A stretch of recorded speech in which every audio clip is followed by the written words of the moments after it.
Hey, hi, it's us. Oh, I forgot, like, we're just recording. Like, it's just... Yeah. Hello and welcome back if you've been with us before. We're the Tough Guy Podcast, and I'm Matthew. I'm Alex. I'm Thirsty Jake today. Thirsty Jake. He's thirsty for lots of things. Stimulation. It's water. mostly water. Yeah, it's mostly Honestly, water. There's a lot of horniness in a lot of these movies. Dude, all of these movies? Vacations are All just of these kind of movies. horny. This is a horny half of the bracket, guys. I wish it wasn't as taboo. The first to half be was horny. too. It's a horny bracket. It is just a horny bracket. Wow. We can't be horny at home in the first half. Can't be horny at home. You gotta be horny when you're away. You know what's really surprising? Honestly, the Goofy movie was pretty horny too. Yeah. Hey, not that we'll surprising. Not that surprising. With that said, though, this is episode 112, part 2 of our vacation movies bracket, because the Tough Cat's on vacation. Mm-hmm. But Matthew still makes us work. Of course I do. I'm in management, so that's my job. Big management Matthew. And coming at you in today's episode, we've got Just Go With It versus Total Recall, the 1990 version.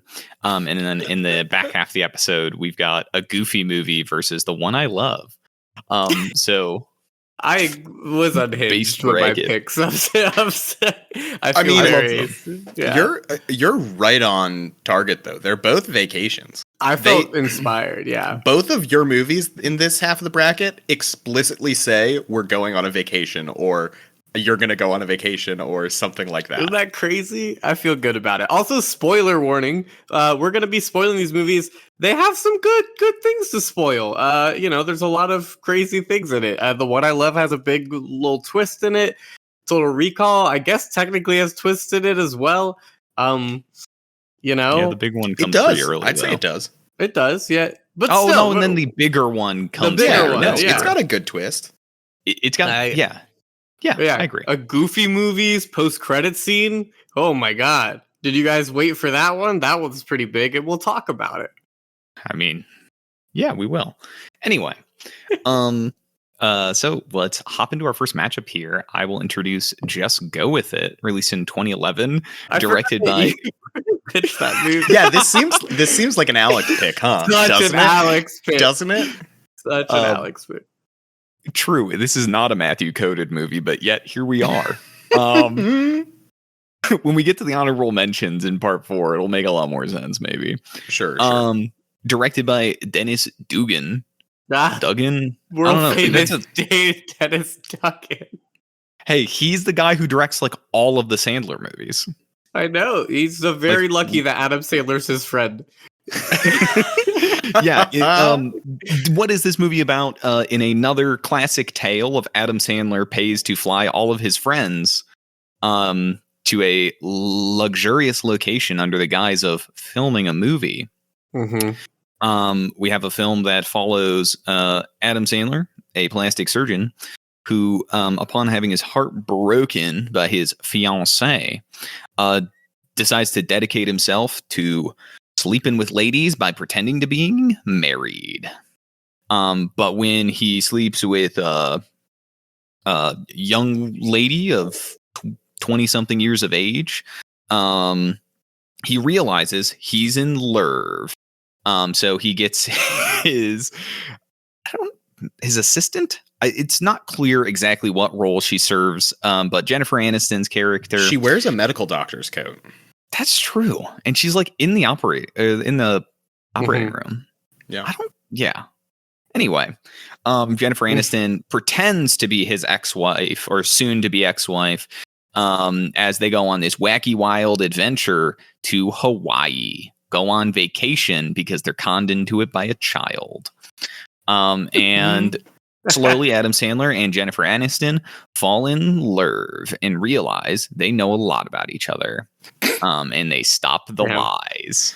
Spoilers right off the bat. You didn't even have to say that part of the plot, but you went for it. Yeah, for some reason, I didn't write a summary of this one. I just kind of went for it. If you just go with it. You just went with it. You got it. Thank you. I'll be here all week. Why did I choose this movie? That's a great question. over my picks for this bracket. You literally like stopped us from recording one time because your picks weren't in, and this was one of the picks. Yeah, this was the one you had chosen. Yeah. So I agonized over my picks. Lots of spectacular movies hit the cutting room floor. And this one did not. So you're my favorite enigma, Matthew. You're just my favorite so enigma. I pitched, I think, our first Sandler movie with Wedding Singer. So I'm back yet again with another Sandler movie. This time, not a classic, but a modern romp. And they go to Hawaii, and I don't know, that's just kind of fun. And the idea of being conned by a child is humorous to me, even though when I was a younger lad and I saw this movie, all I could think about was being anxious about spending $20,000 a day on a hotel room. You're like, oh man, that'd get rid of like a fifth of my savings at the current age of 5 years old. I hate you. Yeah, it was a source of significant consternation as a lad. Anyway, I've talked way too long about nothing. So Jake, what did you think of this one?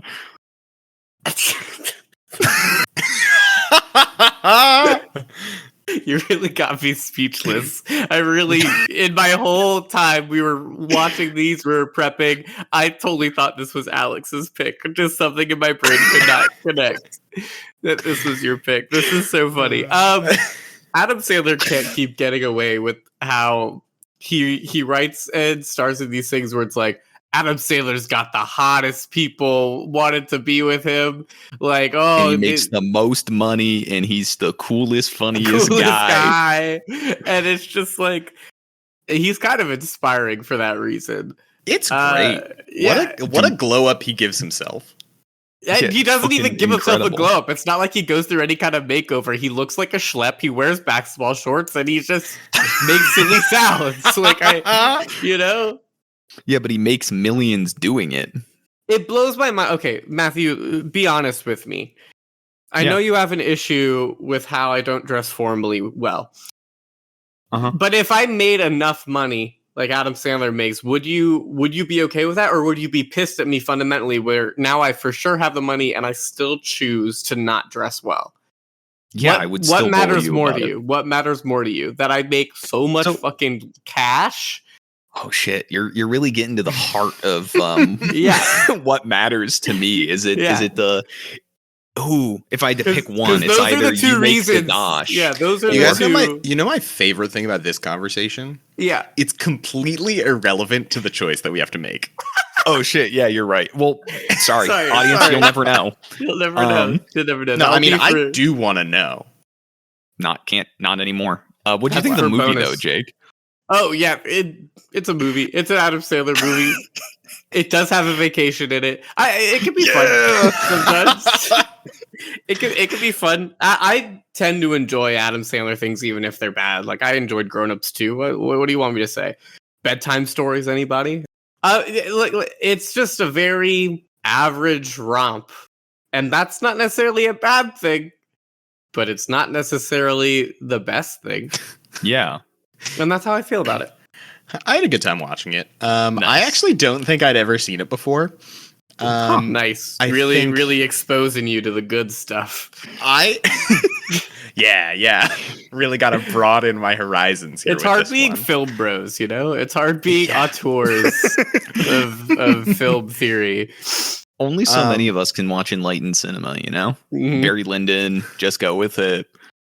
If I got a chance to go to the Criterion Closet, I would choose just go with it. Just go with it. And maybe Ghost Rider, you know? I would double down. Okay, go ahead, Alex. Sorry. I thought Jennifer Aniston was good in this one. Yeah. He's great. Yeah, I mean, this one, it could entirely be he and his friends wanted to go to Hawaii, so let's film a movie in Hawaii. Yeah, and they do that multiple times. 51st Dates. Yeah, 51st Dates I do enjoy quite a bit. I like it a lot too. And anyway, so it seems we've got lots of love for Just Go With It. We think it's funny and good. Do you think it's funny, Matthew? Are you on record? Alex, you want to go? Or Jake, do you want to go ahead and introduce Total Recall? You really got me fucked up today. Yeah, I would love to. Matthew actually crawled into my brain, and we talked so much on our last bracket about Paul Verhoeven, and I just had to bring my favorite one into the mix. Total Recall is in 1990 directed by Paul Verhoeven, and it's about Arnold Schwarzenegger, Douglas Quaid. He's bored of his life as a beefed out construction worker in the year 2084, who dreams of visiting the Mars colony that they made. There's this company Recall that puts false memories into people's brains to experience a vacation or a travel or something there, so you don't have to go. But plot twist! Quaid discovers that his entire life is actually a false memory, and people implanted a false memory in his false memory, and now they want him dead because apparently he did this before and all these other things, and he's a secret agent. It's crazy. Basically, Arnold Schwarzenegger is a double, triple, quadruple secret agent who takes a vacation to Mars, and shit goes crazy. And we're left to decide what's real and what's not. It's pretty fun. I loved this movie growing up. This is a very dad core movie to me. My brother and I loved it. We would repeat silly things like just 2 weeks over and over again. That scene where that lady, that literally anytime the amount of time 2 weeks pops up, I'll just be like, 2 weeks. It's so good. I love it. The facial expression of Arnold Schwarzenegger whenever he can't breathe on Mars and with his eyes, it is so inspired. I think the effects are so fun. It's such a fun action movie. Like, this for me is like epitome of like sci-fi action goofiness. And then when I thought of vacation movies, I'm like, yeah, his whole time he wants to go on this vacation to Mars. And I thought that was sick as hell. So yeah, I wanted a little flavor, wanted a little flair, and I would love to know what Alex thinks of this movie. I love this movie. I'd seen it before, and I was happy to watch it again. Similar to you, Jake, I watched it as a kid with my dad and my brother. Yeah. It's a very dad core movie. Right. Very dad coded. I had a great time with it. So here's where I'm torn. Because the conceit of the movie is he's like, I want to experience a vacation to Mars. So he goes to Recall. But then and we're going to get into it. We got it, yeah. The question is this a vacation? Like, is the movie a vacation movie? And I don't know. I really don't know. I think inspired pick, but I don't know if I think the movie's a vacation movie. But I loved watching it. I had a great time. Mm-hmm. I'd love to hear what Matthew thinks. Mm-hmm.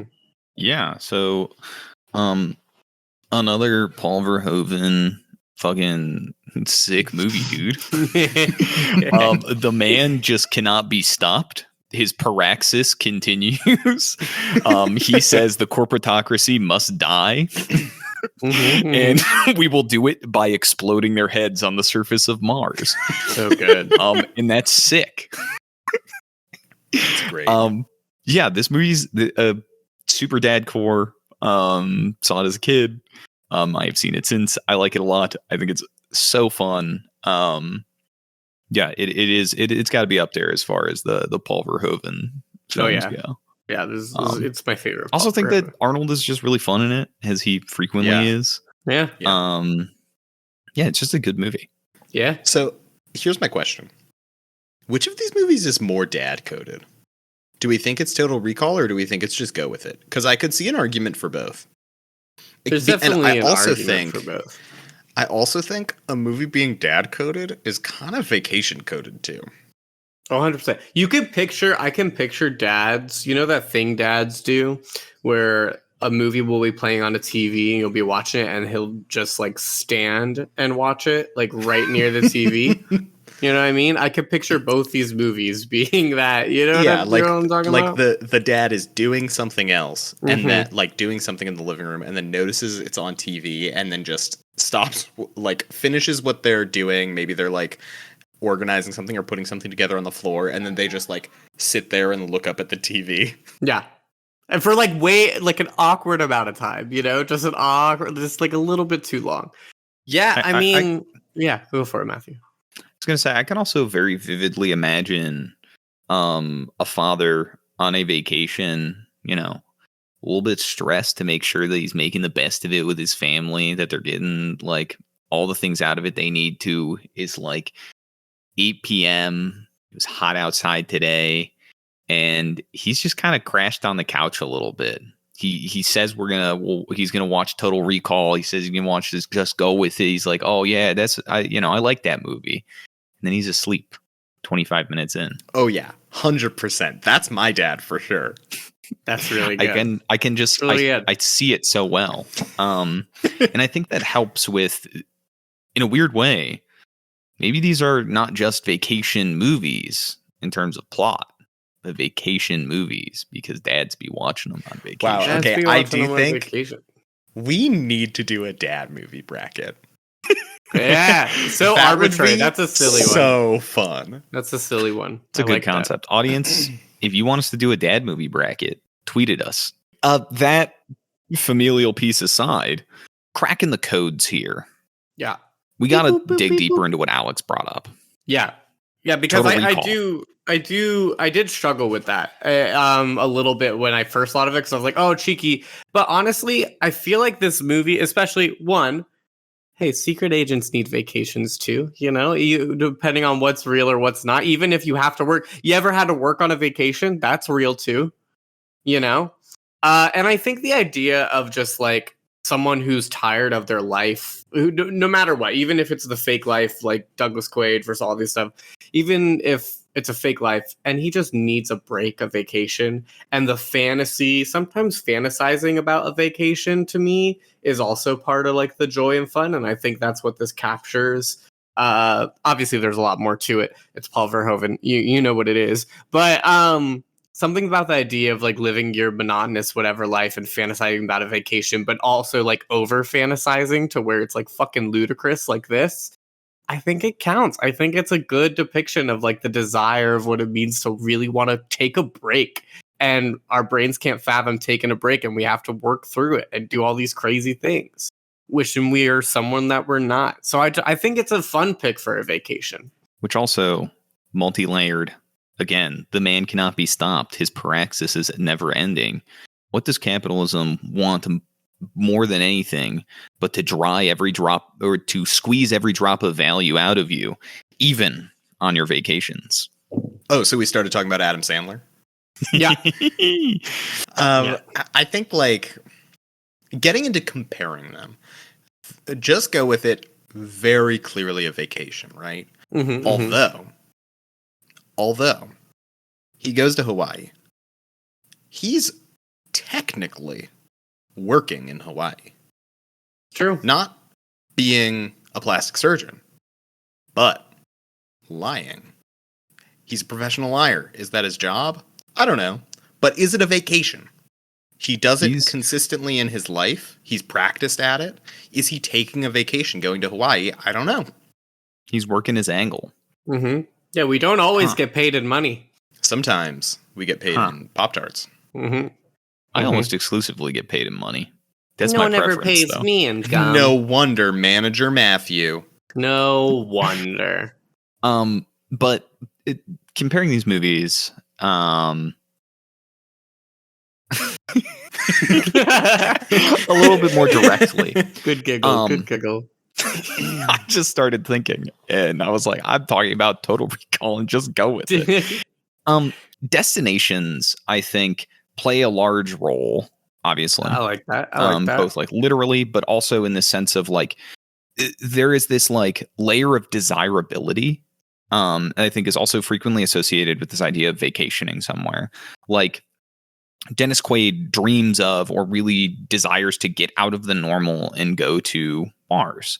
Just like in Just Go With It, the kid is like, I really want to go to Hawaii and swim with the dolphins. Like it's this idealized thing that when like clashing with reality, Dennis Quaid has to shoot a lot of people, and the kid doesn't know how to swim.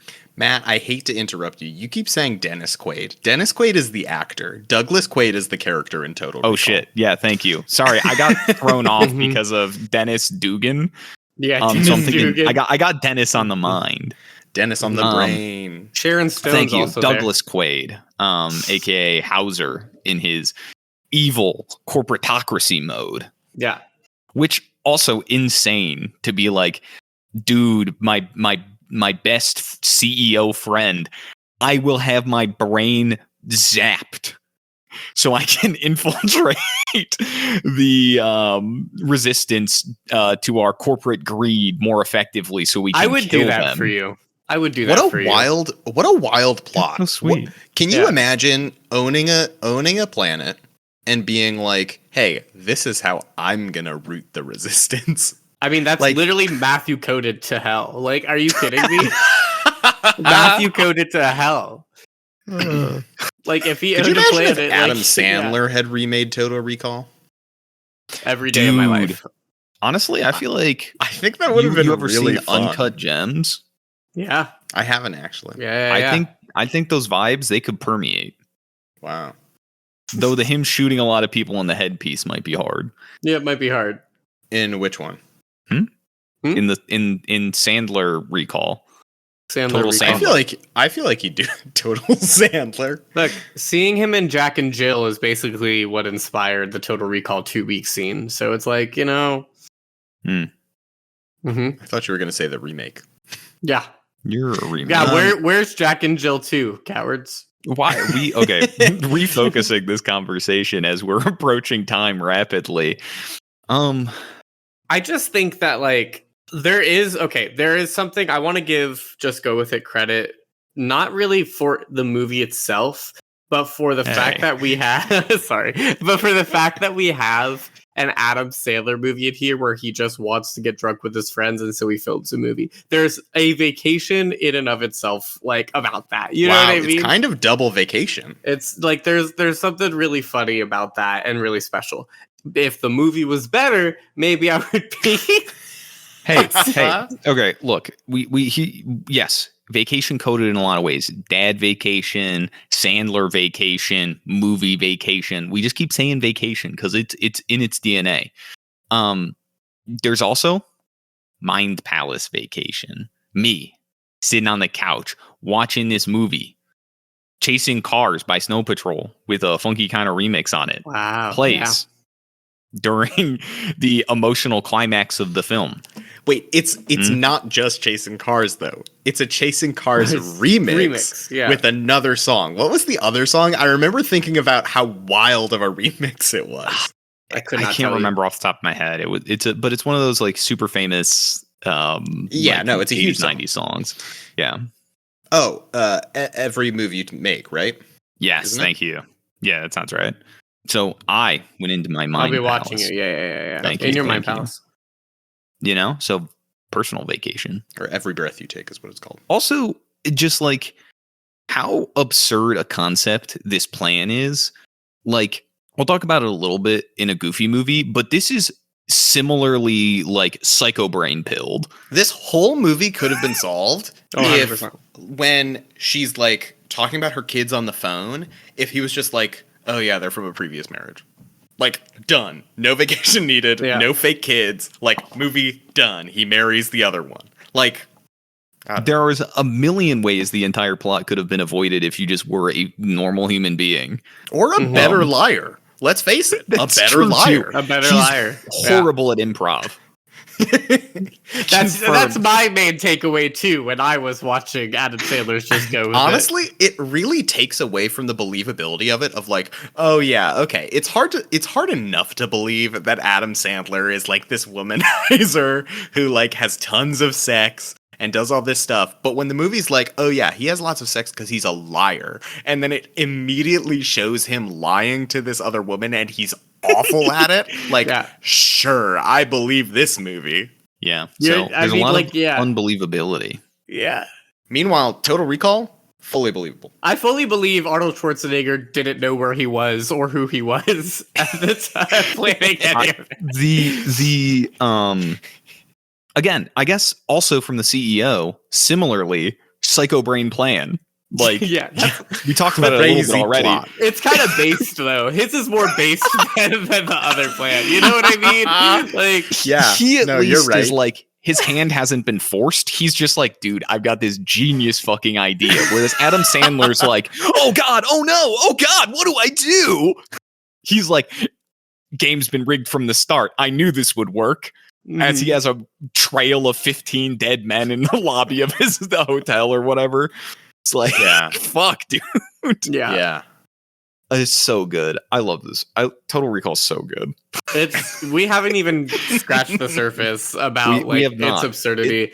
And it's a Paul Verhoeven movie, dude. That's adapted from another famous science fiction I know. author. It is adapted. I totally didn't know that going in when I was doing. Yeah. Yep. Oh, Philip K. Dick. Yeah. Well, I think we have to vote. We are at time though, and we do need to vote. Yeah, we should vote. I feel pretty good about this one. I'm voting for Total Recall. I think there's more to talk about. I really think more and more, like, I'm really, really proud of this as a vacation movie pick, and I really want to get into the absurdity of that more. So I'm voting for Total Recall here. Alex? Wow. I'm really torn, guys. I think I have to vote for Just Go With It. Yeah. I have to vote for Just Go With It because at the end of the day, I just don't see Total Recall as a vacation movie. I think, like, yeah, it talks about vacation, but I don't think it's a vacation movie. Now, would I rather sit down and watch Total Recall or Just Go With It? Who knows what the answer to that question might be? But I think I have to vote for Just Go With It. Man, I have the opportunity to do the funniest thing of all time. Oh, the stress that permeates through my whole body. Yeah. Breaking away from the Mind Palace vacation. Okay, actually, no. Rewind that statement. There are 2 mind palaces inside everyone. Sure. Yeah. One of them is a palace. Yeah, one is a wolf. Inside, it plays Chasing Cars by Snow Patrol. Yeah. The other mind palace is Paul Verhoeven. And it's filled with political praxis. You guys can't see it, but he's like laid up right now. He has one arm up, he has one leg up. Like, he looks like he's putting the moves on somebody. Yeah, he like, for sure looks like he's flirting with where us. it's that man who's talking to that woman and he has a beer in his hand in the pool and he's just like talking to this person about something she clearly doesn't want. Yeah, exactly that. Yeah, one is Paul Verhoeven filled with anti-fascism, anti-corporatocracy praxis, and I'm like, fuck, dude, he looks really cool over there. And you've got to choose which path you're going to tread. Which Mind Palace vacation am I going to go on for our next episode by forcing my friends to deal with me talking about it? Yeah. And I think I got to go Total Recall. Oh, God. Yeah. The stress. I think I literally am sweating. I actually think I'm sweating. Look, I'm not unhappy about it, and I'm not surprised. With that, Total Recall advances. It will face off against the winner of our next matchup here. Alex, do you want to go ahead and introduce a Goofy movie? Fuck yeah. That's right, we're doing swears, because this is the Goofy movie, baby. Google says, though Goofy always means well. Wow, this is a really long description of this movie. I'm not going to do it. It's really complicated. It's really complex. Max is Goofy's son, and he's an awkward teenager, and he likes a girl named Roxanne. He puts on a school prank to show Roxanne that he's cool, and it gets her attention, and he asks her out. But not before he gets in trouble with the principal. Goofy's worried that his son is becoming a degenerate and takes him fishing. And Max has to stand up Roxanne on his date. And so instead, he lies and said he's going to be a superstar on the TV. And Goofy takes his son on a fishing trip. Hijinks ensue. Max ends up on stage with Powerline in one of the greatest songs in movie history. For real, I love the song at the end of this movie. And that's most of the reason why I picked it. This movie has a vacation in it, but I picked it for Powerline song at the end of the movie. Matt, what do you think of this movie? So Alex coded. We're really nailing our picks here, guys. We're really nailing viewers from way back in the ages aka the animal protagonist, may remember that I almost picked this movie for that bracket. Maybe I should have. Would have been good. I like this movie a lot. I think it holds up surprisingly well. And in like a weird twofold kind of way as a child, this movie has left a irreversible mark on me. The first one is esoteric. but have you guys ever seen the "damn bitch, you really live like this" meme? Yeah, 100%. Yeah, 100%. It's a great meme. That's a great meme. Yeah, which had pictures Max and Roxanne dressed like hype beasts, and so funny. Max is saying, "Damn bitch, you really live like this." To wow, her very wanna know what's dirty crazy? home. I've seen this meme countless times, and I've never realized it was Max and Roxanne. That's hilarious. Yeah. It could be Goofy. That would be fucked up, dude. I don't know. For no reason at all. Like, this is just like lives in my brain. Like, it just has a permanent place where like randomly, I mean, you guys tell me, I don't say this out loud. But I think it sometimes just to myself, and I'm like, yeah. Wait. Hold on. You think, is it like in reference to something? Like you see something you think, damn bitch, you really live like this? Or you just think, like, you're at McDonald's in the drive-thru and you just think, damn bitch, you really live like this? Oh, the second one. Yeah. Yeah. I will go on record saying that I have heard it a couple times before. Sometimes it slips past the gate. I can't keep it out. Yeah. Yeah. Yeah, so that's wild. That's the esoteric way. And then the other way is I forgot you're still going. I don't know, it's just like the power line. I don't actually. I think more the power line prank almost. It's just like in my brain, and I'm like, man, I would do that. Okay, so I think the Powerline prank is really good. I just think the song at the end is so good. I don't know if you totally remember, Matt. I tried to get that song to be the intro music for our improv show. What? Yeah, I tried to get the Powerline song to be like our improv group's song. That would have been sick, dude. I know. Yeah, collegiate improv. That's really what it's all about. That's really good. I'm sure there exists at least like 6 improv troupes that have that song. Like that feels 6 is such a good guess. Holy shit. I don't know why that really right. I think 6 was like such a on the nail. There was real thought put into that. Wow. Anyway, Jake, what did you think of this one? Who even knows at this point? I'm thinking of that guess. That was really good. It was a great movie, man. This movie, it has some of the best voice acting. Yeah. It's really good. It's really good. It's a heartbreaking little movie. Across the Spider-Verse who? Yeah. No, fuck that. No, it's just like, it's, who knew Goofy could go so hard? I guess only Kingdom Hearts fans knew. But yeah, it's just a beautiful little movie. It's just a beautiful little movie. It's just good. I don't know what else you want from me. Damn. Bitch, you live like this? Right. Thank you. Jake, do you want to go ahead and introduce the one I love? Yeah, man. I pitched the one I love. It's from 2014. Its director is Charlie McDowell. It's about a couple, played by Mark Duplass and Elizabeth Moss, whose marriage is crumbling, and they are told by their therapist, Ted Danson, of course, to go to a weekend getaway vacation at a house recommended by him. And weird shit goes down. Yeah. I pitched this movie because it lived in my brain for a while, and I didn't know when to pitch it. Because I really like showing people this movie because I think it's just a fun time. But no one I know has seen this movie, and so there's no.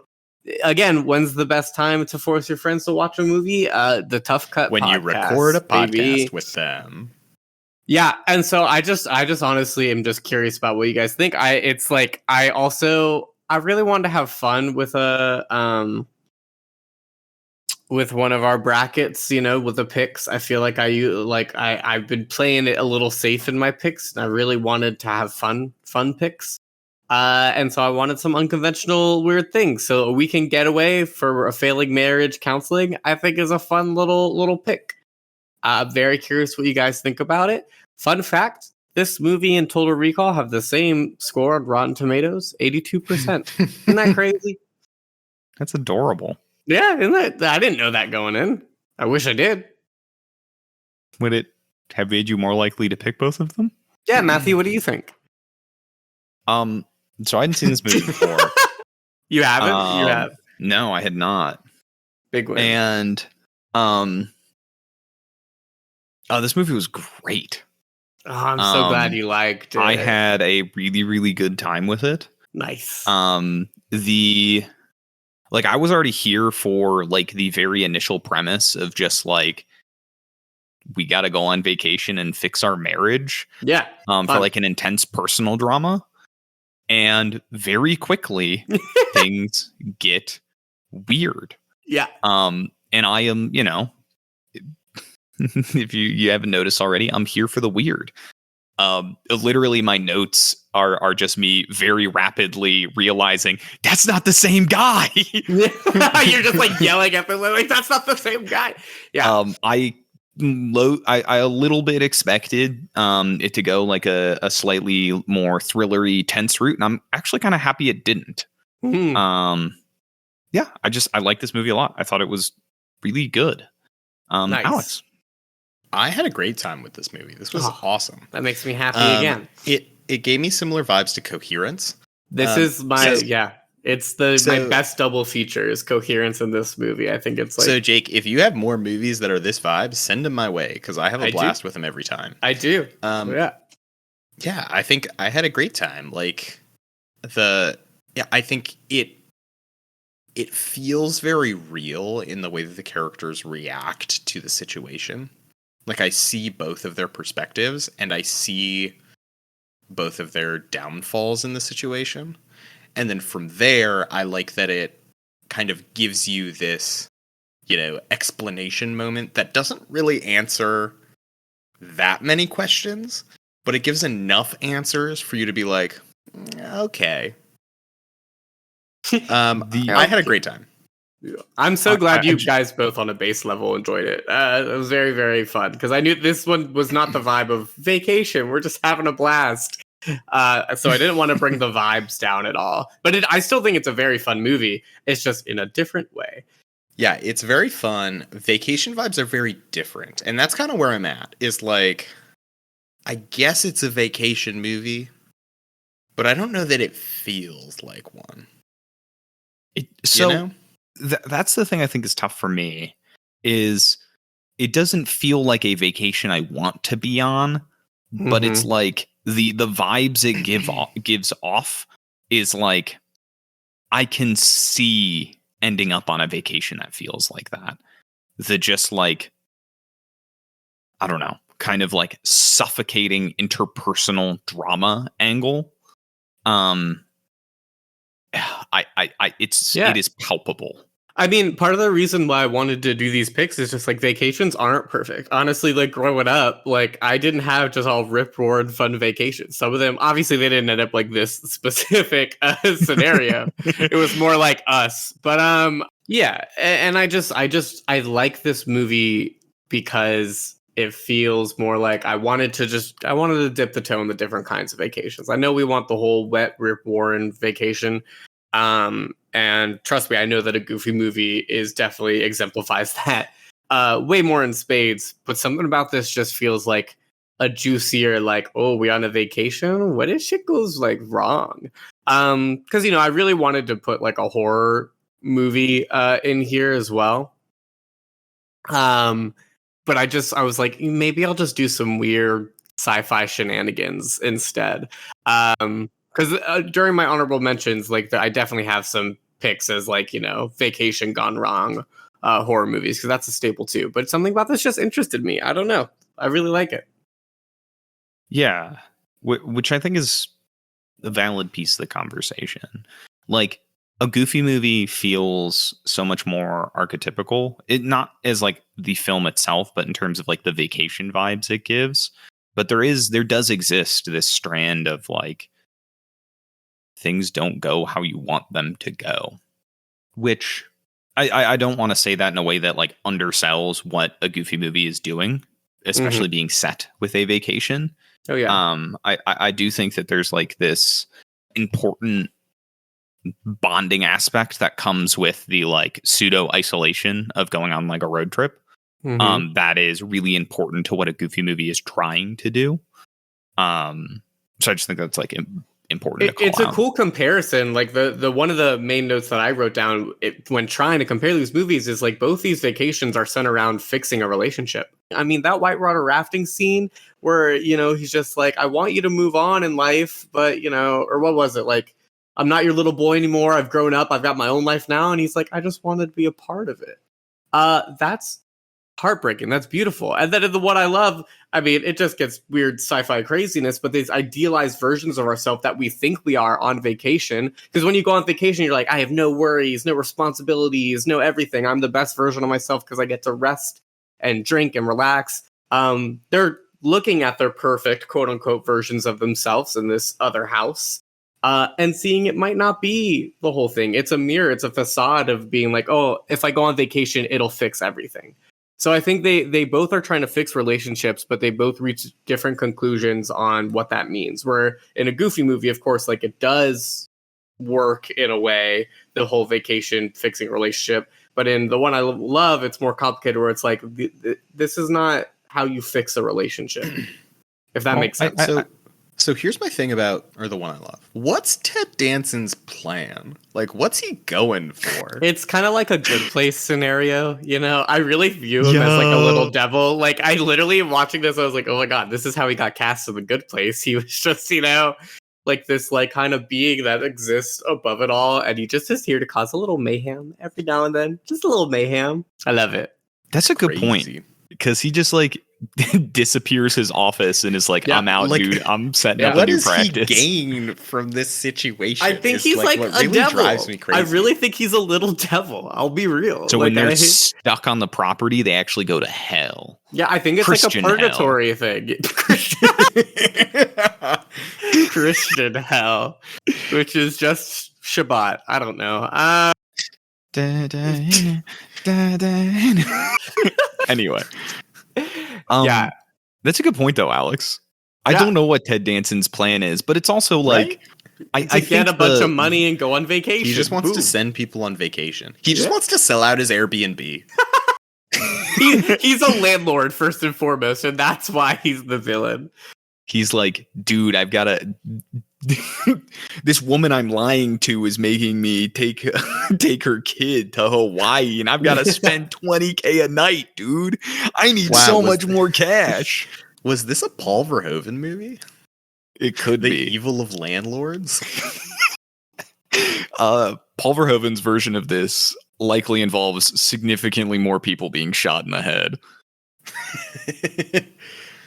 Yeah, I think Ted Danson's character. If Paul Verhoeven made this movie, I feel like the people at the house would be shot in the head, and then they'd go kill Ted Danson. There'd be more like ads in the background, you know, just capitalist suggestive stuff, you know. But digging into the comment you made earlier, Jake, about the conclusions these movies come to about fixing a relationship, I think the thing that's really interesting, at least in how my take on the One I Love, is I think there's some implication that this kind of worked. True. Yeah, that is true. That is definitely a reading you can make, which is why I think it's very interesting. Like it's I guess rewinding a little bit to clarify this conversation for the audience, if you didn't watch along with us, the ending is left somewhat ambiguous as to which set of Ethan and Sophie, or which Ethan, which Sophie, got out. And there's a line earlier where Sophie makes Ethan, the other Sophie makes Ethan breakfast, makes him bacon and eggs. And he's like, well, you hate when I eat bacon. She's like, no, I don't.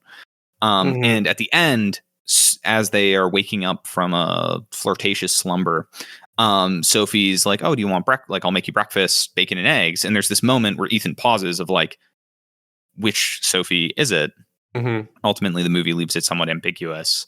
And that's sort of the frame of confusion here. This movie's The Thing moment, I guess. I do think that there are some implications or suggested answers to that, but I just wanted to frame this conversation for the audience a little bit. Yeah, that's great. That's great. Totally. You should also watch the movie, audience, if you haven't already. It's fucking bonkers. But yeah, it's a good time. That's a good contextualization. But continue with your thought. So I guess my point is there's the comment from the other Sophie, I think, that only two people will get to leave, and that like because the bond in your relationship is weakening, it's kind of opening things up for the other Ethan to get out. Like they're not just stuck in the guest house. And there comes this moment at the end where like one Sophie is downcast about other Ethan, and the other Sophie is just lock-eyed on Ethan, original Ethan, and those are the two that leave together. And that's kind of like the, ambiguity there.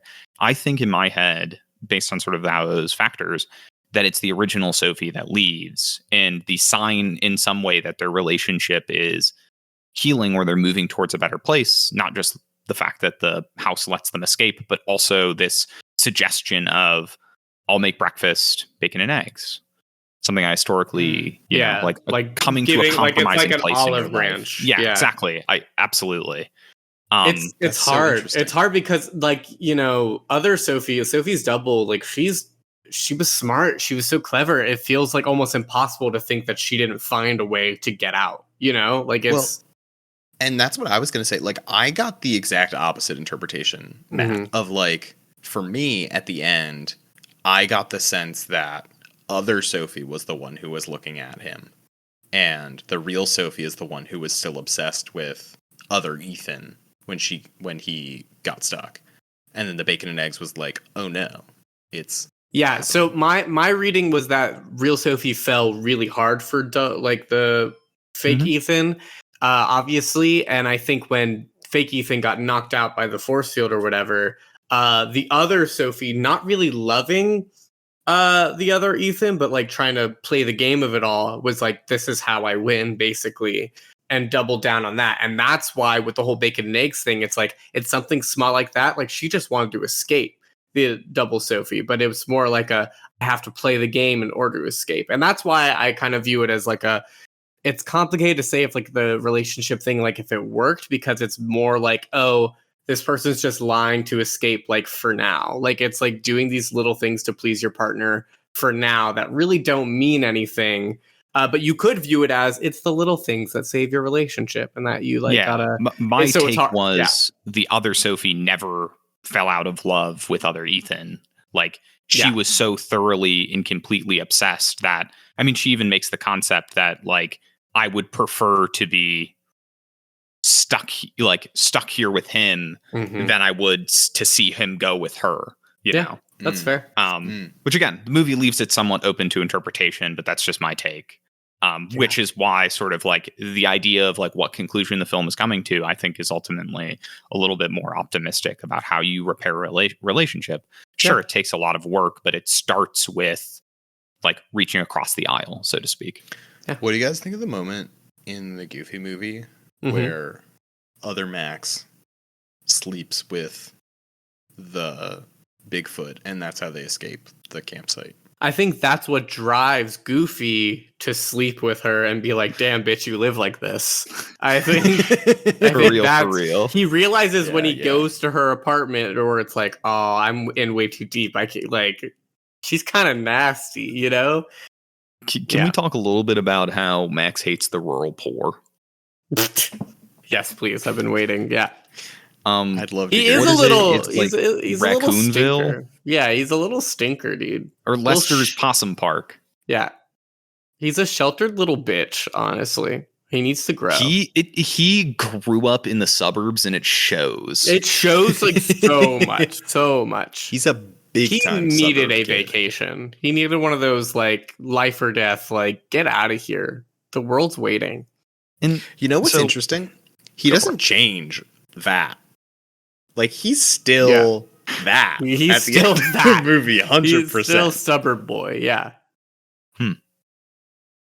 So did its purpose work? You know, I mean, it fixed a relationship when I think It it's did. still up for debate whether the other one did. It did. But are get to be on vacations TV. made to fix a relationship, or are vacations? I mean, isn't that's more what of a all these commentary? movies say, right? Is like, hey, you go on vacation so you can fix your relationship and then see what happens. Although, hey, Which- Forgetting Sarah Marshall didn't say that. True. That's true, which was impressive to do. I guess let's take Goofy movie 3 years later. Let's ignore the existence of an extremely goofy movie because I was can't gonna remember the say. plot of it. Do we think that Goofy and Max are in a better spot? 3 years later? Mm-hmm. Yeah, I think so. Okay. I I think think Max they is go less through insecure. different problems. I wouldn't say they're perfectly patched, but it was really good for them to have this moment. But I feel like tension's I going to grow in think- another way. Like I don't. I think it's the type of vacation that their relationship, they will continue to talk about that road trip for Mhm. probably, the rest Probably of their too long. shared lives. Probably they'll refer to it always, but something needs to change. They can't just keep referring to this one road trip. You That's know? true. The old hot tub time machine defense. Exactly. Now we're getting into the nitty gritty of vacations. It all comes together. Like you start to build a vacation movie ethos when you're this deep in the vacation lore. Yeah. And you just start to like understand vacations better. Like we're just our brains are wired differently. That's why now. we don't go on any at the Tough Cut. We're too scared of what it will do to our lore and to our understanding of each other, you know? I mean, when we get to the point where we're taking a group vacation to fix our relationship, to fix the Tough Cut, something's wrong, audience. You know that the Tough Cut that comes back not going to be the Tough Cut that left. It's going to be. Do you other guys Tough think your Cut. other version would like get out? Do you think they'd win? Obviously, I mean, it not depends what your viewing it goal like is, that. you know? Yeah, but like just like what's the escaping. question? Is it if the three of us went to that house and the other versions of Yeah. us Yeah. like showed up? Dude, Like, the do you think you'd perfect fall in version of love with the Matthew. other? Whoa, Y'all would just be sucking each other off. Like, I don't. guys, I'll be like, it'd be a "Man, you're looking horny trip, fucking and it wouldn't thick even today." be in the guest house. I think we'd all just We wanna wouldn't even stay go over there. Yeah. But they're also there. Wait, and they're what having happens? a great time. What happens if the couple goes to the house and then neither of them go to the guest house the whole time? Ted Danson I think- is furious. I was gonna say, I think Ted Danson like throws a rock through the guest house window, so they're like curious to like check it and Yeah. be like, "Oh no!" But then you they know? go together. Like then they go in together. Good point. What if Ted Danson Honestly, I think. What if? I don't know. I guess how active a role is Ted Danson playing? You know, I think because he does just disappear. It's really great. He's honestly. gone. He's just gone. he goes back to But Christian hell. I would. I would like to believe it's probably just like I don't know, a Cardi B concert. Like I don't know what Christian hell is, but I'm trying to figure it out. I feel like he had to be pulling strings, along the way, or like, edging people on. Kind of like M. Night Shyamalan's character in Old, if you guys have seen that, Orchestrating it. Yeah, just kind of like gently observing, and if he needs to step in, he steps in. A la Cabin in the Woods. Yeah, which almost in this bracket. Almost in the bracket, for sure. We got to just go with it instead. We sure did. So we're coming up on time pretty shortly here, but yeah, something I mentioned I wanted to talk about, and we've touched on a little bit when we were talking about Just Go With It and Total Recall. We talked about just the absolute psycho brain, the moment, and I feel like Max and his lying creates the most middle school like psychopath brain lie. It's like my uncle works at Nintendo, but this one has actual consequences, Yeah. Like Yeah. For sure. That's great. It's so absurd. But hey, it pans out, doesn't it? It does. I mean, honestly, it does, but it turns out the girl liked him the whole time. It's true. Yeah, I mean, he didn't have to lie at all. I think what this movie surprisingly does really well is the pacing of it. Of like, at first the stakes are just like, oh man, Roxanne's gonna know I lied. It's gonna be a whole thing. And then his like friend PJ shows up and he's like, dude, I can't believe you're gonna be in the Powerline concert. And it's like everyone knows. The way that the movie like paces that and like somehow finds a plot point to explain it, while at the same time including a plot point to push Goofy to like really strain their relationship. It's like surprisingly thoughtful and well done. The movie had no business being as thoughtful and it's like surprisingly good. It's it's kind of wild to me that this isn't like a more fondly like people like this movie and remember it pretty well, I guess, but like I feel like it's not as fondly remembered as it deserves. It came out at a weird time. It was when Disney was doing like I don't think this was during like a really golden age for Disney movies, if I'm not mistaken. Like, I feel like before the Renaissance, I can't quite. Yeah, like it's what's in that interesting about phase. Like the Goofy movie is I feel like this movie is in a weird little flux zone where like no one cared about Mickey Mouse and Donald Duck and Goofy. No one cared about any of those characters because everyone was about princesses. And so it's like, why did the Goofy movie come out? Like what made this happen? But at the end of the day, I think it's really good. I'm glad that it did. I'm glad it did. Yeah, it's hard. I mean, I do enjoy both these movies. And I think they both have interesting things to say about vacations. Especially with the whole like building relationships and what does it mean to go on a vacation and try to fix your relationship. Yeah. I like that. Like, I like it a lot. Thoughtful conversation comparing a Goofy movie and the one I love. It's a good matchup, and they're both very good movies. And alas, if we weren't running up to time, we could talk about what if Max and Roxanne went to the house from the one I love. Damn, bitch, you live like this. Well, with that said, I do think I'm ready to vote. Okay, good, because I'm not. Well, we have to. I think I'm voting for a Goofy movie. I think a Goofy movie hits more of the vacation talking points that I want to see. You've got nostalgia vacation from Goofy. You've got like family bonding. You've got like not wanting to go on vacation. You've got road trip. You've got fishing. I feel like it hits a lot of points on like a summer vacation. And I think that's why my vote's going that way. Yeah, think about it's hard. I love a Goofy movie. I think if it went up against a lot of others in this bracket, I would definitely lean towards it. Which ones? Anyway, no, I honestly just think it's a strong entry. There's something about the kind of, not even the complexity of it, just the difference of a vacation movie that I think is important. And I think it has a very fun way to talk about like vacation, not necessarily as the standard of like what to do, but also what we do as people, like go on vacation, have these expectations and what expectations can do to a relationship and to a vacation. So I think I'll vote for the one I love, just to put Matthew in a little bit of a tizzy. Yeah, it sucks. I have the opportunity to do the funniest thing ever. Reuse a joke. Nice. This is absurdly tough for me. I really like both of these films. Hey audience. Ooh. Yeah, real talk. Yeah. We got a little sultry Matthew. Yeah. What you got for us? Yeah. What you doing? I've got a vote, and that's unfortunate. I like both these movies a lot, but I think that a Goofy movie has altered more of my brain chemistry.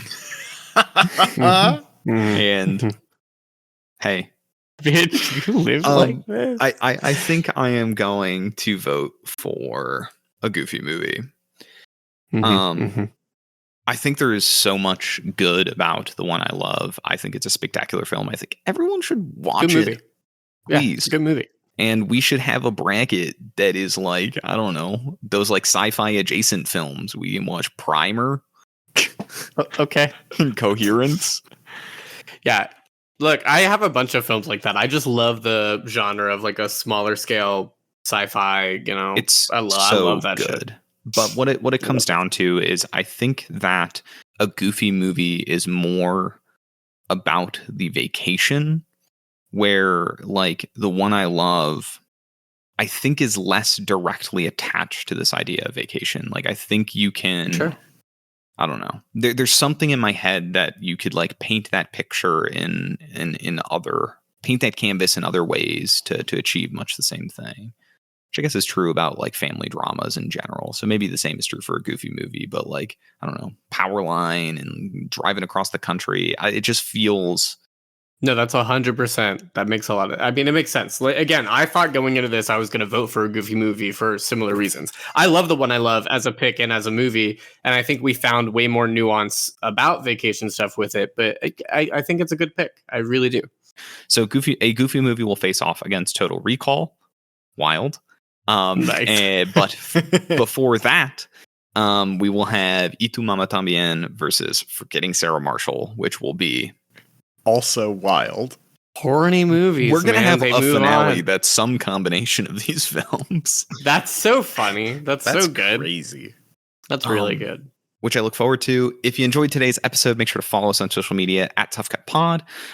We'll be asking for honorable mentions for the vacation bracket soon enough, so you'll want to follow us so that you can send your honorable mentions to us, and maybe we'll talk about them. Yeah, I'm sure you've seen a movie that has a vacation in it. We missed a bunch of them. Or a vacation or you're on vacation right now and watching a movie. Let us know what it is. If you liked what you heard, make sure to rate and review the show on all of your favorite podcasting platforms. We've got enough reviews on Spotify now that it shows the number of them, and we need that number to get bigger so people think we have clout. That's cool. That's crazy. We do have clout. Review us on Spotify. Yeah. And other than that, if you enjoy listening to the show, who should they share this episode with? Someone that you think lives awful. Just someone you look at and you're like, damn, bitch, you live like this. Someone who just house is a mess, life is a mess, but damn, do they look good? I feel like we get fewer shares when we tell them to share it with someone, where it's an insult if you share it with them. Hey, yeah, I don't go fuck. I'm saying they look good.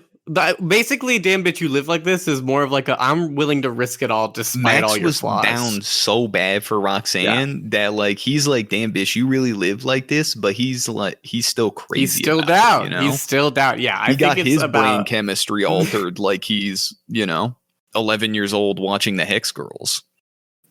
It's really just turned into this is all. I about love Matthew. that Matt. This is all about him. I love that Matt just talks from so much personal experience. Yeah, I don't know what happened on this show. I used to be the intellectual one.